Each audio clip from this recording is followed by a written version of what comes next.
Simple లెక్క చెప్తా నేను. ప్రతి నెల రాష్ట్ర ప్రభుత్వానికి 18,000 నుంచి 18,500 కోట్ల రూపాయల ఆదాయం ఉంది.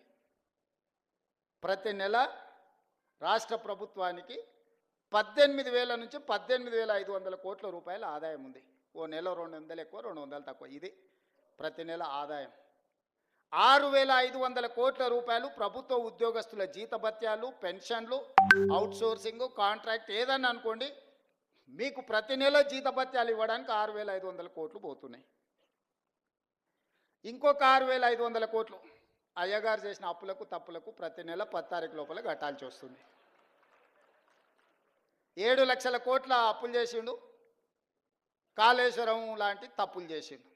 ఈ రెండింటి కలిపి, అప్పులకు తప్పులకు కలిపి, ఇష్టం ఉన్నా లేకపోయినా, నాకు నచ్చినా నచ్చకపోయినా ఆయన నాకు ఇచ్చిన నజరానా ఏందయ్యా అంటే ప్రతి నెల 6,500 కోట్ల రూపాయలు నేను అప్పులోకి కట్టాల్సిందే. నేను ఒక పూట ఉపాసం పండినా బ్యాంకులో, రిజర్వ్ బ్యాంకులో పడంగానే వాళ్ళే గుంజుకుంటారు, నన్ను అడగను కూడా అడగరు. ఇది ఒక డబ్బా నా ఆదాయం.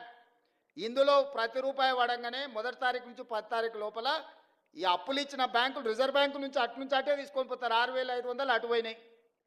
మీరు మా బంధువులు, ఆత్మబంధువులు కాబట్టి 6,500 కోట్లు మీ ఉద్యోగస్తులకు ఇస్తున్నా, 13,000 కోట్ల రూపాయలు అయిపోయినాయి. ఇక నా దగ్గర ఎంత మిగిలిందా అంటే 5,000 నుంచి 5,500 కోట్లు.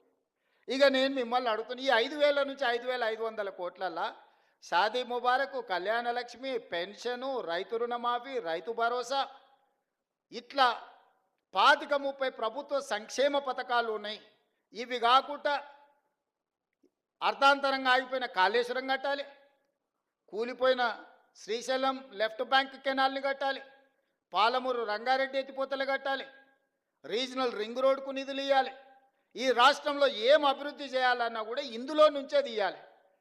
ఇక నాకున్న వెసులుబాటు 5,000 నుంచి 5,500 కోట్లు. నేను ఇచ్చిన గ్యారంటీలు కానీ, అంతకుముందు నుంచి వచ్చిన వారసత్వం కానీ,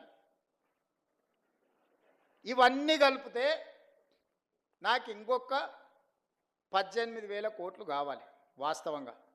ఆయన కాంట్రాక్టర్లకు అగ్రిమెంట్లు చేసిండు, ఆయన కమిషన్లు తీసుకొని ఆయన వెళ్ళిపోయిండు.